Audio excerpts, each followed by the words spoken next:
Hi, this is Ed Dollister. And this is Mitch Halleck. And welcome to episode 6 of Mitch and Ed's Excellent Adventure.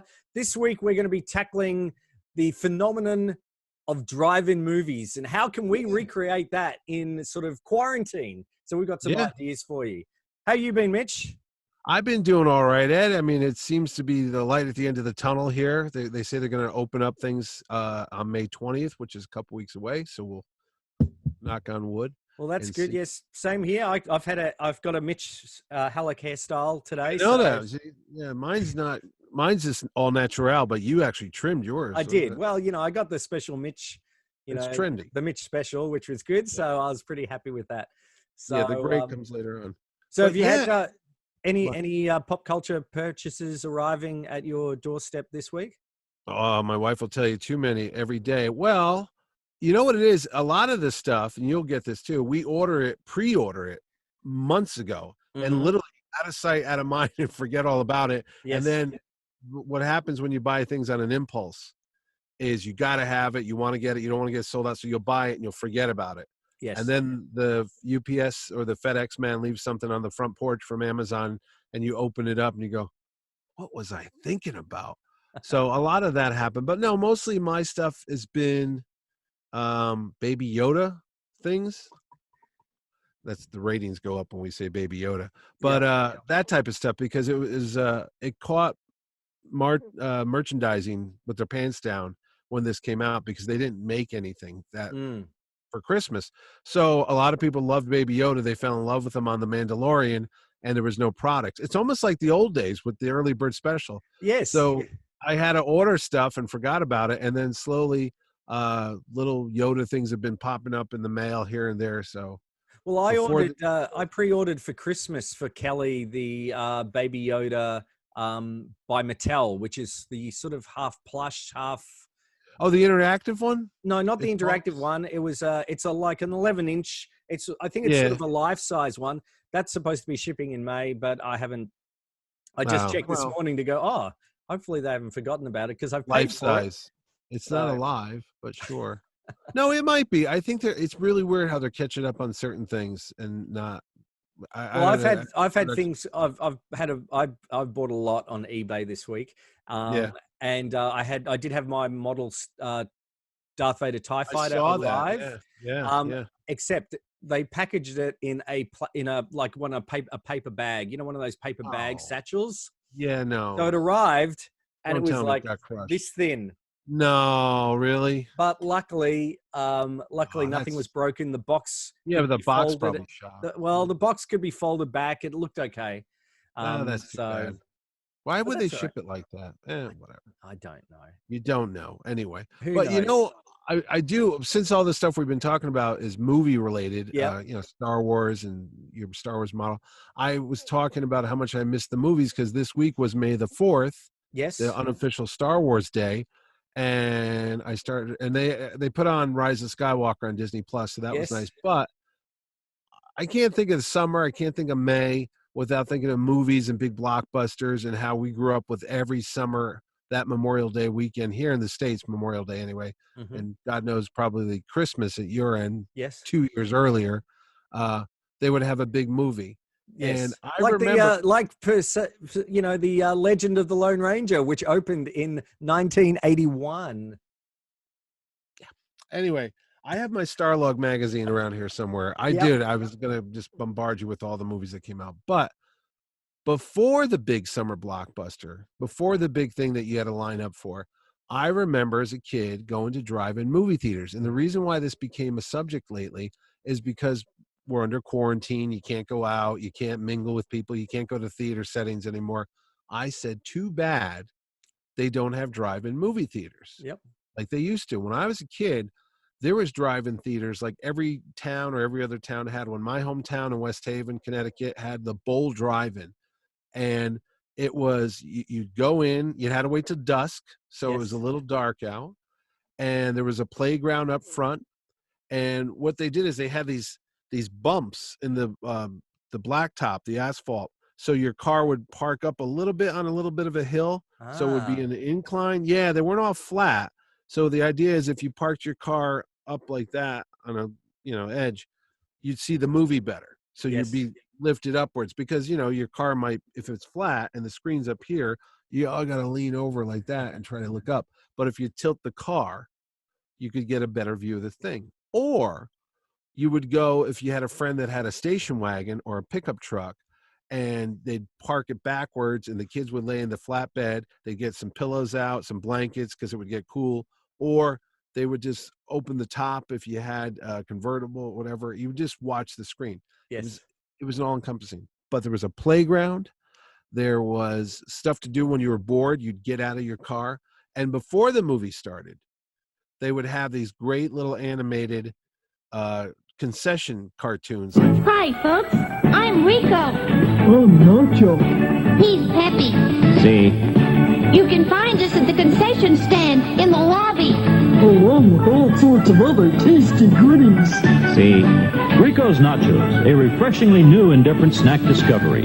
Chock full of high-quality ingredients, crisp, fresh tortilla chips, covered with creamy aged cheddar cheese, topped off with zesty jalapeno pepper rings. Rico's Nachos, out of sight. Remember, folks, we're the new star at the snack bar.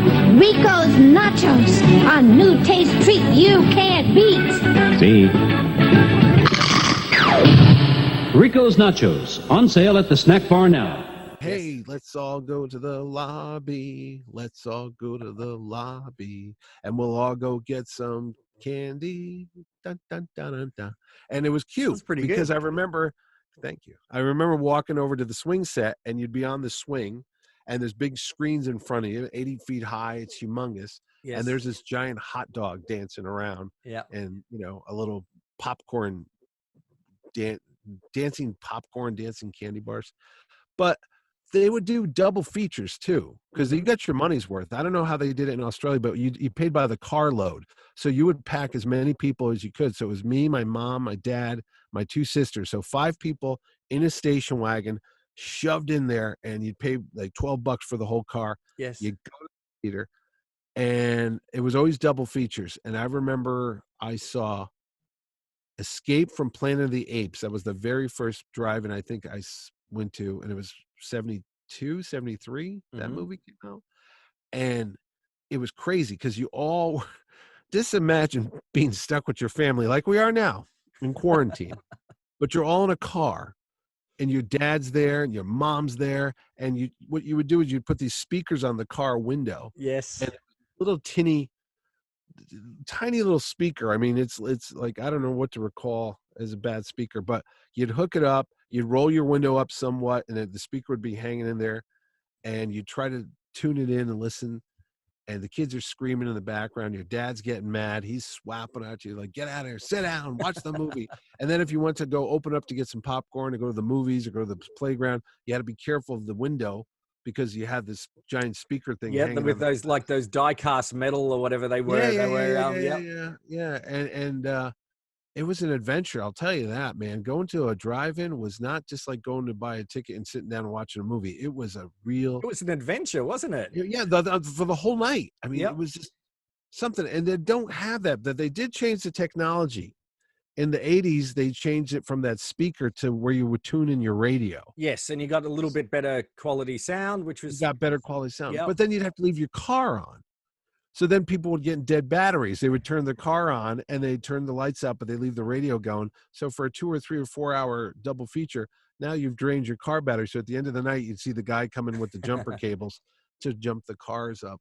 But well, we had in Australia, we had in fact, I did a little bit of reading about drive-ins in Australia, and at the height of their popularity, we were third behind the United States and Canada with the amount of drive-ins. There were 300 drive-ins in Australia. That's a lot, especially when we've got. Look, back then there was probably a population of 8 million people or whatever. It wasn't a huge population back then. There was 2 in Geelong.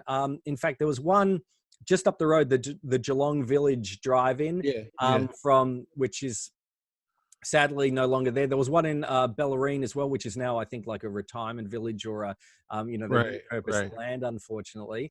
There's a few in Victoria, the state that I live, that are still really popular. There's a Oh, Dramana they still have Drive-In, them. yeah, Yeah. and there's the Luna Drive-In, which is one of the earliest. They all started in the late 50s, 50s. early 60s, Yeah. probably early 60s. Mhm. And they're still pretty popular today. Um, Really? yeah, Do I they mean, show new? it's Do not they just show modern hipsters ones? going. It's like families and who want a unique outing. And now with digital projectors, great Yeah. sound, stereo sound, it's a real visceral experience. I think seeing it. So your first film that you remember was Planet of the Apes. You were saying Escape Escape. from Planet of the Apes, which is the third one. Yeah, yeah. My first, I remember this was 19, it must have been 1978, I think.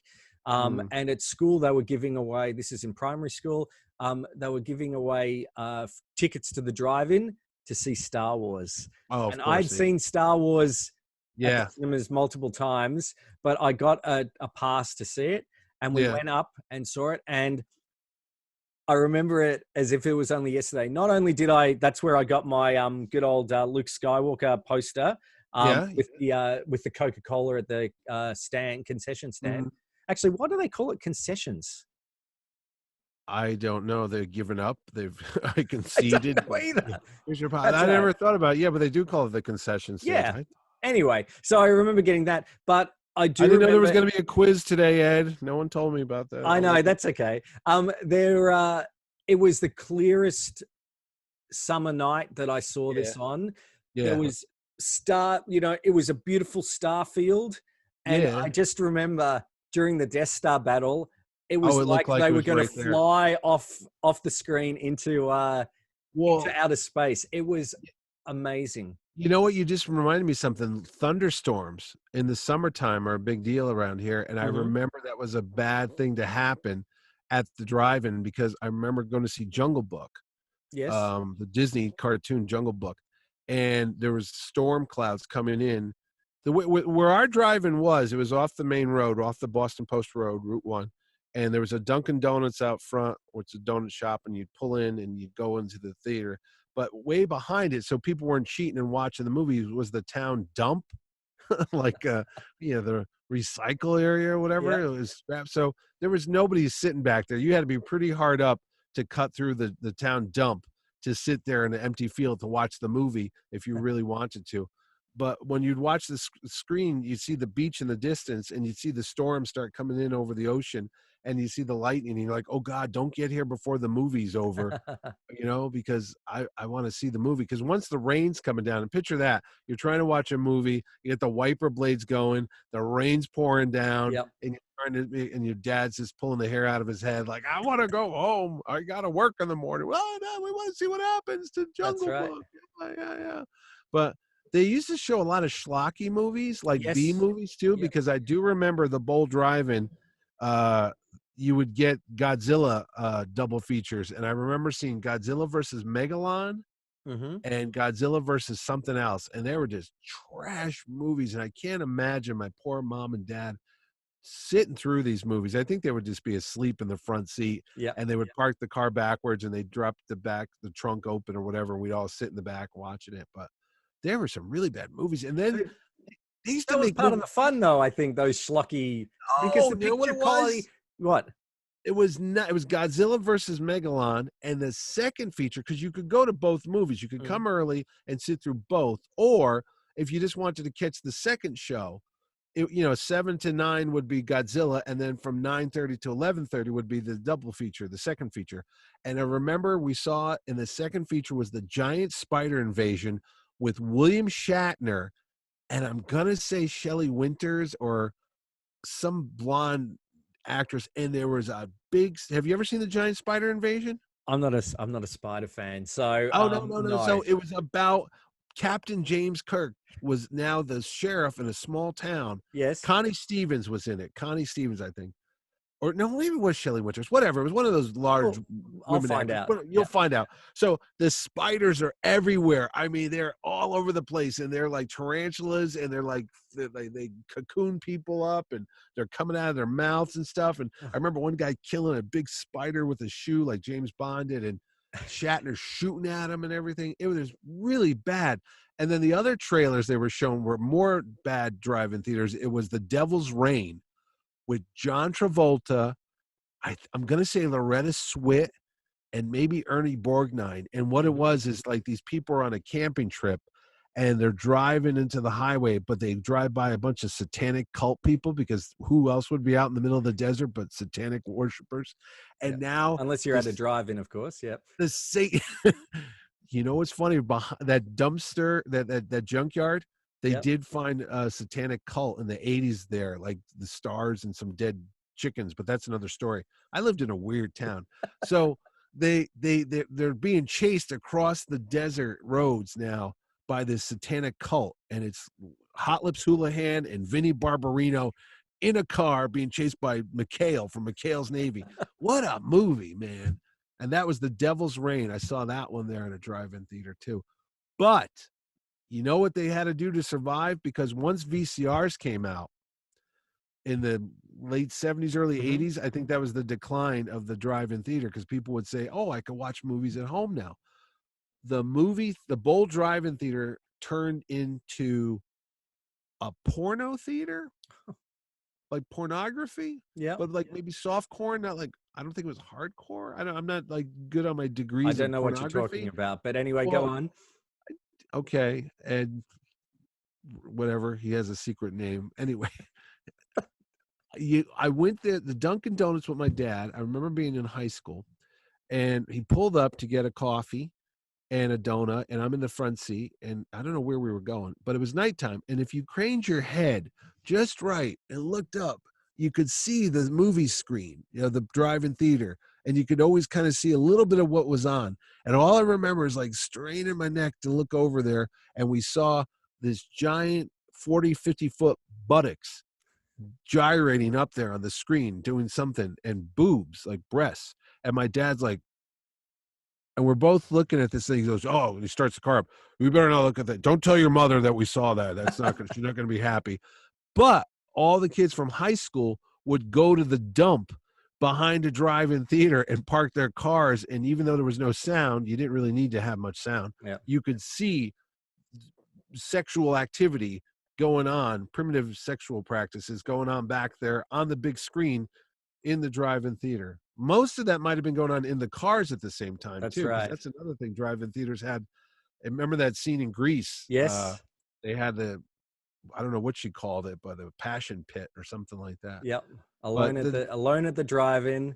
Yeah. I do. That's a classic scene. I was going to say that my sister was lived on campus at Monash University, and I remember spending a day or a night with her to hang around with her at uni, and you could look out. She didn't have a TV or anything like that, but you could look out in one of the corridors in a stairwell to a drive-in across the park. And they had Superman the movie playing. This would have been 80s. And I knew it off by heart. I didn't need to hear it because it was obviously, a couple of kilometers away. But I sat there, and that's a long film, but I sat there and watched most of it. It was a postage stamp size by how I could see it. But I remember seeing The Empire Strikes Back. Now, there was another drive-in theater, the Red and the Blue drive-in theater in Milford, Connecticut, which is a little bit farther away from me. One side of the parking lot would have a drive-in screen, and then the other side of the parking lot would have a drive-in screen. So when you came in, you said, which movie did you want to go see? And you would pull into that particular parking lot. So if your movie was bad and boring, you could always turn around and look at the movie that was playing behind you. And I remember I took my sister, Debbie drove, and I wanted to see The Empire Strikes Back because it was in the drive-in theater. And the reason why I wanted to do it is because I could sneak in a tape recorder. And I brought in a tape recorder with batteries, and I put it up near the speaker, and I taped the audio from The Empire Strikes Back, which was, illegal. You can't do that. You can't do that in a theater. And I remember having The Empire Strikes Back on cassette, and I think I'm deaf in my right ear because I used to go home and put that cassette in there and put my ear to the speaker and listen to The Empire Strikes Back again and again before I'd go to bed at night. And I'd also hear my sister yelling out the recording, like, what are you doing? What, you want some popcorn? You want some candy? But that was one of the times I went there. But then during the weekend, they would turn it into a flea market, and you would like that because you can't show a movie during the day, a drive-in at night. So they would make a giant flea market out of the drive-in theater because they had all the spots for people to park their cars. Why not? And I remember going with my grandfather and getting comic books and fishing rods on a drive-in theater parking lot. And then it's sad now because I think about it, they're all gone. That theater I'm telling you now is a grocery store and a liquor store. They just took it down. And there was another beautiful one in Branford. That's just a bunch of old folks' homes now, like a senior community. Yeah, they're all gone. I don't think there's more than a couple hundred left in the United States at all. Well, there's not too many left in Australia, but they are still there, and they're pretty popular. And they do tend to show a mix of like new releases Classics. and also classic films. That's what is what gets. What do you think that would have been a huge hit now? I mean, if they were open right now and Hollywood was still putting movies out, I would go to the drive-in to see the Black Widow or whatever new movie was supposed to come out. I'd be in there, Oh my gosh, yeah. Right? Just for the, I mean, you got that nostalgic feel of doing that, and just going to the movies, would be exciting. And in the past, you were saying this is before you had video cassettes and things like that. You could actually buy movies on Super 8, and I've got my oh yeah, that's right. I've got my Super 8 cinema projector there, which is a Chinon SP330, and we were thinking, well, how in isolation, we're not sure how much longer. Hopefully, the movie theaters are going to open up again soon. I was reading this morning that Tenet, the new Christopher Nolan one, is still scheduled to open and in July. And we've got like Wonder Woman, and there's some great things coming out. August, But how can you sort of recreate that movie like feel? And probably of course we can. Most people have got 4K giant TVs and whatever, but there is something fun about watching cinema that is projected. Now, how did you project those? Because my dad had one, but we had one with no sound. And I don't know why, but we had no sound. The only cassettes we had, or the reels, was the Apollo moon landing. Yes. We had that one.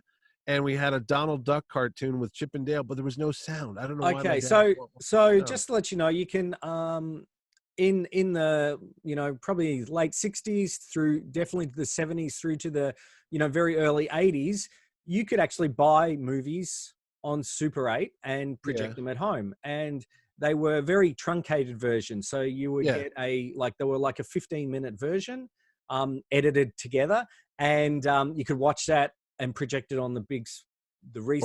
Sheet.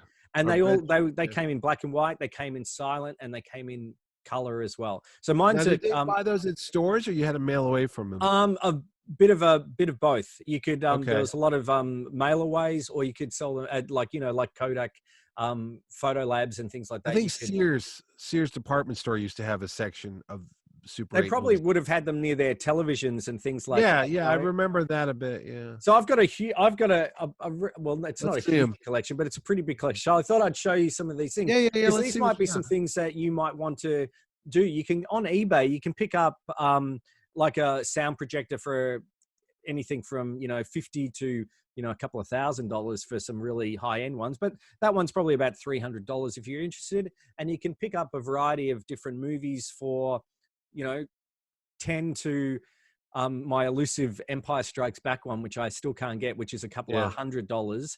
I bought a projector screen for $10. Like it's a metal one, but with the wood paneling. It looks like wood, but it's actually metal, typical 70s, and a projector stand, and you can set it up and watch it. So I've got I got a question. I remember the death of those things would sometime the movie would freeze up and it would melt on the bulb. I remember you'd be watching a movie else and you see that's really for those higher end ones. When you think about I always remember that scene in Gremlins, when the science professor is projecting that. Yep. and things like You gotta that. But you gotta let the bulb cool down or something. I remember there was a big deal. My dad. it does run very hot. But I picked up a few of these. So these are. Hang on, I'll try and there we Oh, go. look, Disneyland. Yeah, They're nice. Disneyland. The We've got Matterhorn. an evening at Disneyland. Oh, fireworks and everything. Yep. Yeah. We've got Main The Street parade? Electrical. And they're all sound, right? Yep, these are all sound. Nice. I've got Wow, you got a lot of Disneyland stuff. Yeah. yeah, and more attraction. Now, And how these much are- do those go for on eBay? I picked these up for about $15 each, Oh, that's not bad. which is pretty good. I so can't you imagine how much were they when they were new? Probably about Oh, the same. Right? I would. 10? I don't know actually. It doesn't. They probably would have. Well, I'm I just think they saying would back have in the been- 70s, probably Yeah. like $10, I guess. So and then you could also get Right. these. You could also get trailers. So these are. It's a bit hard Really? to see, but this is a trailer too. There we go. Flash Gordon. Flash Gordon. Nice. And I've got a trailer too. This one's a bit dodgier, but you will not get it. It's hang on. Where we go? There we go. Mad Max. Supergirl. Okay. Yep. Yeah. So and that was like 1984. So they were still bringing out these, Wow. and then they'll bring out lots of movies. So I've been trying to get my favorite movies from the 70s and watching them. So we've got Logan's Run. Logan's Run. I saw that in the theaters. Yeah. Okay. Buck Rogers. Yeah, I didn't see that in the theaters. Jaws. Nice. Yeah. You know what they do with Jaws and Martha's Vineyard, where they Yes. filmed the movie? We used to go on vacation with the kids. They have a drive-in theater in the water. They put That's up a cool. screen. Yeah, they put up a screen in this little lagoon, and you Yep. could either park or you could take your boat out there, and they projected above the water so you can watch it. That's kind of cool. I remember driving That's by. the ultimate in sense around, isn't it? You know, you'd And be they have terrified. they have it on July 10th weekend, which is the weekend. It was my birthday, but it's also in the movie. That's when the Amity Fair is coming. What is it, the Amity Beach Festival? There's something for me to travel towards. I think that'll be really good. If you want to go, there's. Yeah. I could tell you It's so funny because when you see the movie and then you walk around parts of Martha Vineyard and you know where they filmed it, it's like, oh, there's where he made the signs. There's where he put the town hall. There's where they went out. There's the lagoon. There's where the ferry boat comes in. I mean, That'll be awesome. That's a whole nother episode, Jaws, but we'll get on. Jaws is definitely. Yeah. This is the first Super 8 film that I ever got. Get Out. Yep. Look at that. Now, Now, they had two parts to Star Wars. Yeah. So this one sort of doesn't include the Death Star battle, but basically, you know, trying to cut down a 2-hour movie to 15 minutes. Some are really successful and actually are really quite good. Others Did they ever don't make Raiders? much sense. Sorry? Raiders of the Lost Ark. Did they ever do a Raiders one? No, you have it? I'll get to it in a second. So, all right. So I've got this one. Close Encounters, yeah. Yeah. Which we watched the 4K version of that the other day, which was fantastic. Another favorite of mine. Superman, the movie. Yep. We should do a show on the Superman, the movie. Oh, it's going to happen. Okay. There's- The Black Hole. Yeah, Yeah. you know, I've never sat through that whole thing. Really? I It's tried. on Disney Plus. Remember, I I know. think we've had this conversation. Watch Yeah, the, as soon as Disney Plus started, I went to watch it, and it has that weird overture in the beginning Yes. of it that was in the theaters.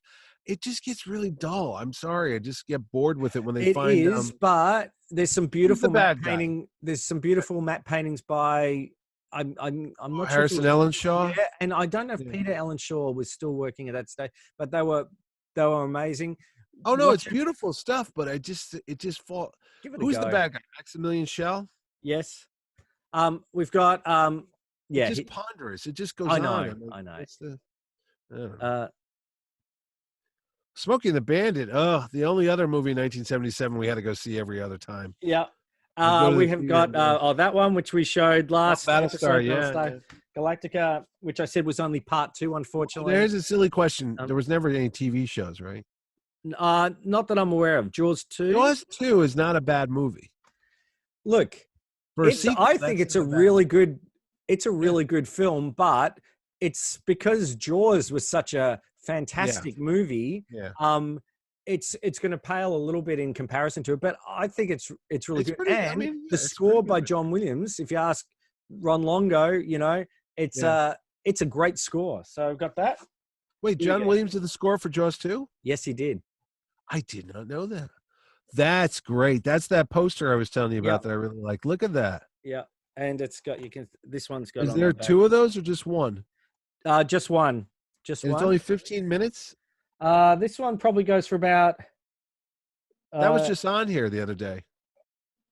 Yeah, it's probably about 17 minutes. I think that one. So They showed Raiders of the Lost Ark. They brought back the Sunday night movie here on CBS. oh yes, yes. Home Alone. Yeah, and everyone's like here. And they had Raiders of the Lost Ark, and I think this week's a big 80s movie. I can't remember what it is. I don't know. Clash of the Titans. So who knows? There's Oh, I figured you'd have that. I just watched that again the other day, first time in 30 years. yeah, it's a great film. And my last It's a one, hard movie there. There's some hard is scenes in there. Grease. Oh yeah, Grease Lightning. Look at that.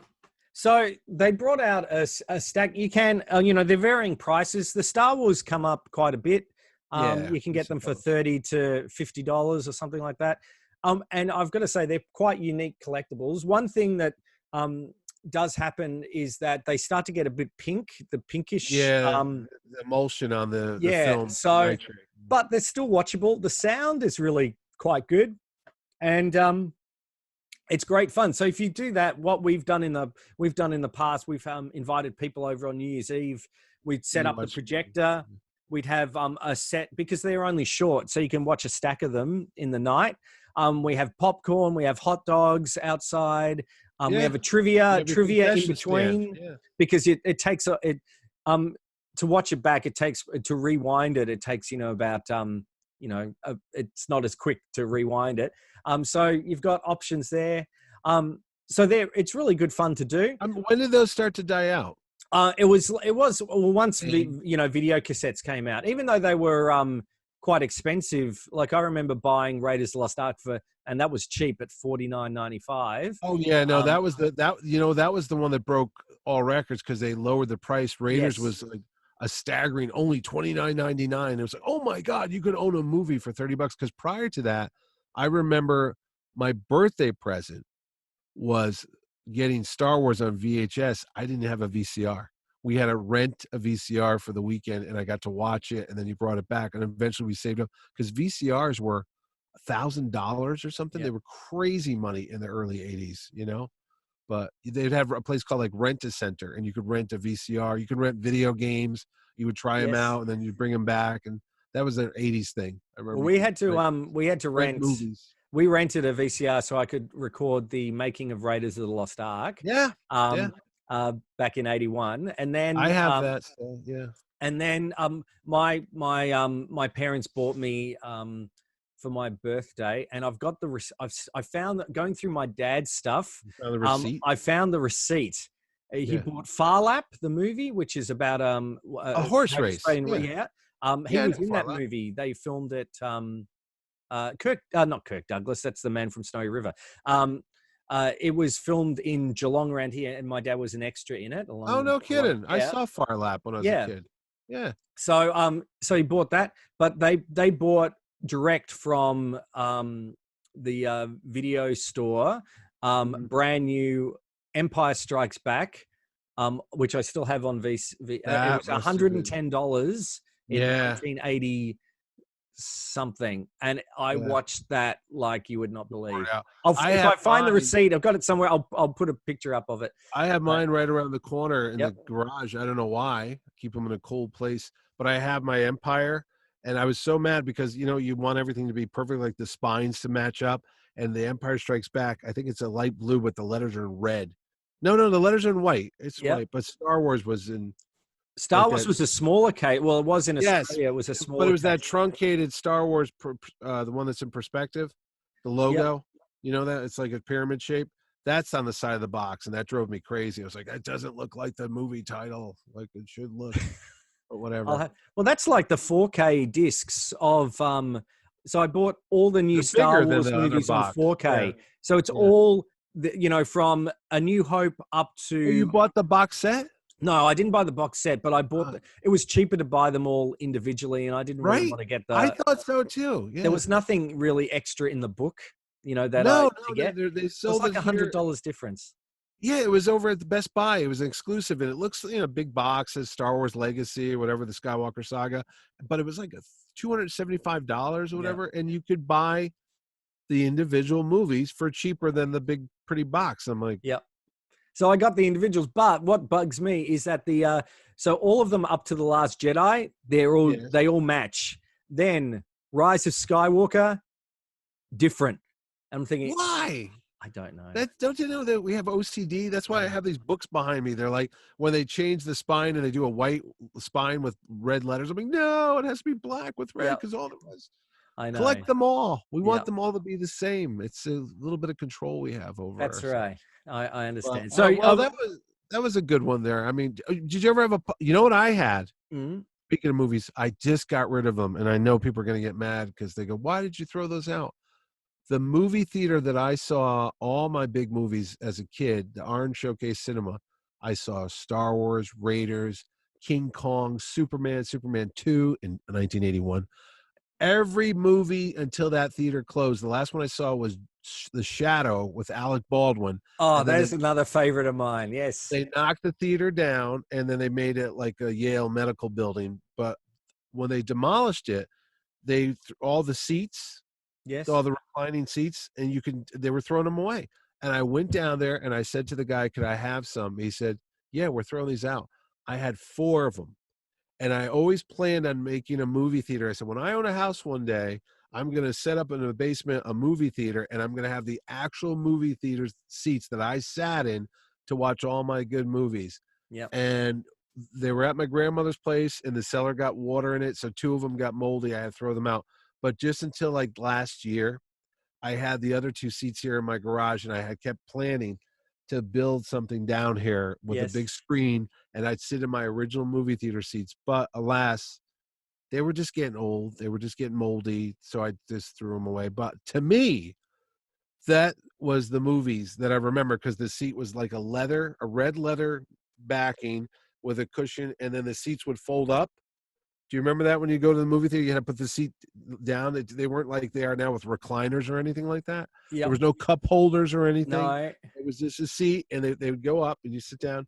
And I remember there was still chewing gum underneath the seats, and everybody was like, "That's gross." I go, "That's what makes it so great." That's what kids were like. It's authentic. It's like the price sticker on a Star Wars figure. Yeah. You can't take that out. That's part of the magic of it all. But that's cool. I've actually got 4 cinema seats. I reckon we you saved them? Yeah, I've got 4. You must be living parallel lives, because I've got 4 cinema seats from the Corio Cinema. So what happened was the Corio Cinema closed. It was a beautiful theater. Turned into a shopping mall. Yeah. They ended up at Geelong Repertory Theatre Company, where I've done shows and things like that, and those chairs got upgraded. So they said, "Does anyone want?" So I got a set of 4. Oh my God, that's too funny. And it's from. I'll take a photo of them. They're out in our garage. They're super dusty, but they're great. And that's where I saw E.T., Empire Strikes Back, Mad Max 2, all these classic, Condor Man, all these classic, all these classic films. Maybe that's not a classic, but and I, odds are I didn't sit on those exact chairs. But I know these weren't the exact ones I sat on either, but it was the thought they could have been. Yes. And I suppose, that's a thing about, drive-in theaters. There's that nostalgia. One thing that is really good, if you love drive-in theaters, and obviously you want to go to a drive-in theater. We were mentioning that scene in Greece. There's lots of great movie references with projectors and things like that. But I was thinking back to Hollywood Studios at Walt Disney World, and they've got they have that restaurant, Sci-Fi Dine-In, and you sit in. Kelly and I have gone a few times to that. Where basically, I'll find a picture, but basically, you've got sort of like fake cars that you sit in and eat, and they're basically showing non-stop B-movie trailers, horror movie, sci-fi things. Yes, you're right. That they do have that down there. I should have taken the kids there when we just went in January. I remember. So that might be something to do once the Disney parks, when they get back Shanghai open. just opened. I saw that, and it sold out in 10 minutes. That's on my list. That is on my list. Oh, you Shanghai haven't been there? No, we've been to Japan, Hong Kong. We haven't. The only ones we haven't been to are Paris and Paris, yeah. Shanghai. So, because the Pirates of the Caribbean ride there looks absolutely amazing, and so does the Tron light I was cycle going to ride. say the last time I went to a drive-in theater, I took my kids. Mhm. We were in Cape Cod. It was a double feature. It was The Dark Knight, and the first movie was like a rated G cartoon. So it's like, who put that on a double bill? Because I remember we sat there and the kids watched the cartoon, and then they were getting sleepy, and I wanted to watch The Dark Knight, Yep. which is not a real 7 or 8 year old kid friendly movie. No. But they fell asleep by the time it was over, and I remember watching the whole thing there. I can't even remember the I last saw time. Raiders Lost Ark. Yes. There was a special, they had a special showing here in Southington, Connecticut, and I went with Glenn Nelson from High Adventure, Yes. and a bunch of us. We all went to see Raiders, but it wasn't that the screen wasn't that big. It wasn't like the old days. It wasn't well done. Yeah, unfortunately, that heyday is over, but you can still find them out. I would be surprised if they start coming back. Honestly, with this whole isolation and virus, quarantine.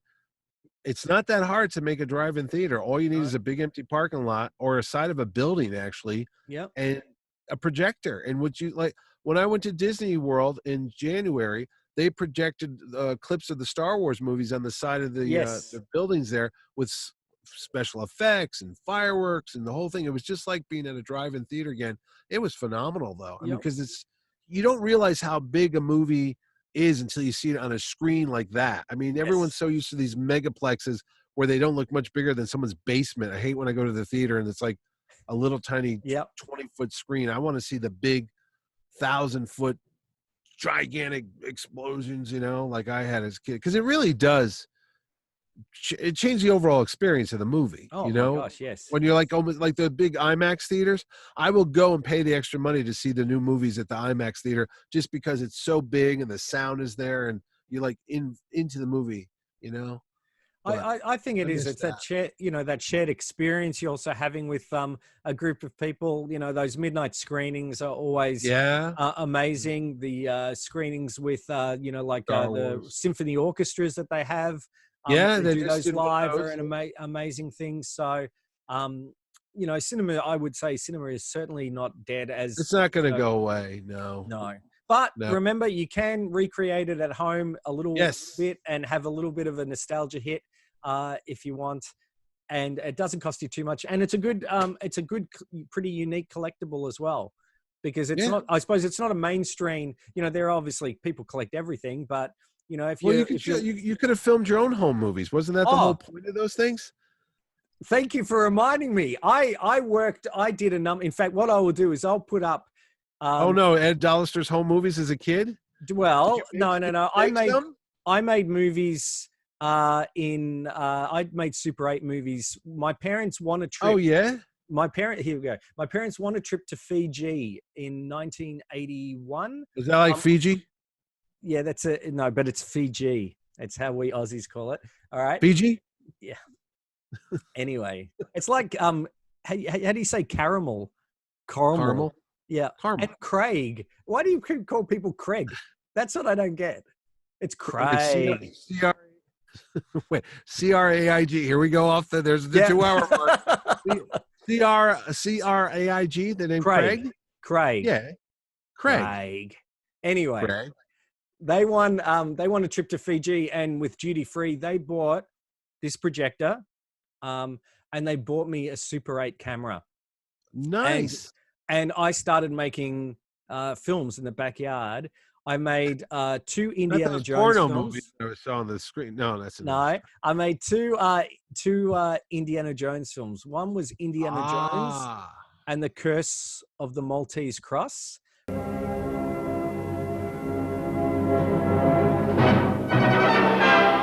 Which, if I've got footage of it, I'll put it up now. And then I also made Indiana Jones and the Temple of Peril. And this was before the Temple of Peril ride at Paris Disney. Yeah. And I remember making, my friend Jason Chitty was he was Mola Ram, and we made his headgear out of you know, the polystyrene stuff, you know, box inserts or Yeah. whatever. Yeah, So we made we made Styrofoam. the headgear out of that. I got my parents to buy some sheep hearts and sheep hearts. Yeah, I know what they are, but why? What is Well, wrong with you? Don't tell me you because ripped out a heart. Yep. He ripped A out sheep's heart? Yep. What is wrong with you Australian kids? How old were you, like 12? I was doing this before the Raiders guys did, you know, this is before Temple of Doom? This is right after Temple of Doom. This was Okay. 1985. And then I made my big budget Off the Planet, which was a 16-minute basically a 16-minute science fiction film. Is it?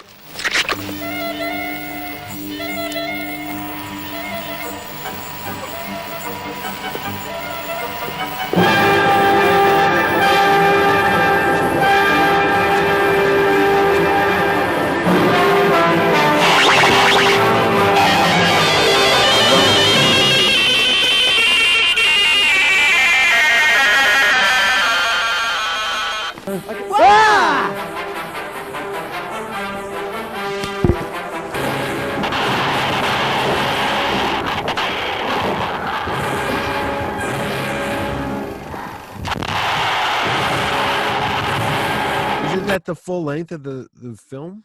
Well, no, they used to come in 3 minutes. So you'd buy them, you'd do your footage, you'd mail it away, and then you would. In fact, thinking of that, if you haven't seen it already, what I would recommend is you go out and watch the J.J. Abrams movie Super 8.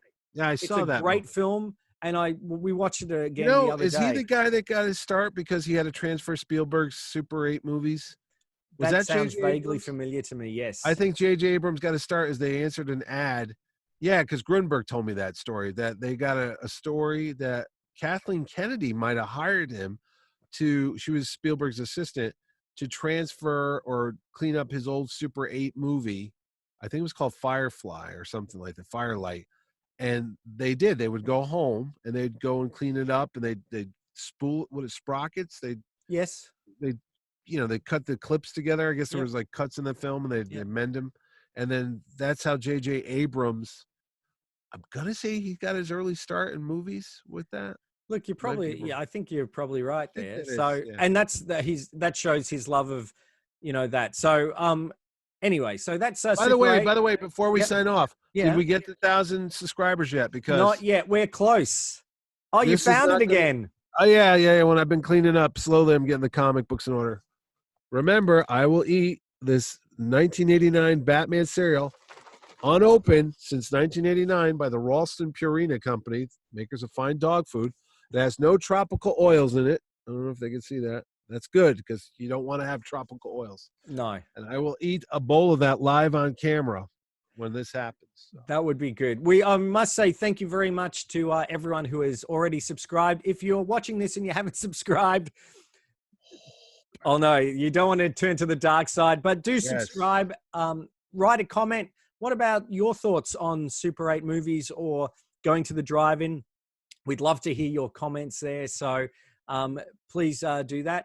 Thank you so much for watching this episode. We've got triple. If only I father. Hold on. Like son. It's the all. Join me. Okay, there we go. There we go. We're gonna do a whole show like this. Why do I feel like I look a bit like Rick Moranis in Spaceballs, but anyway.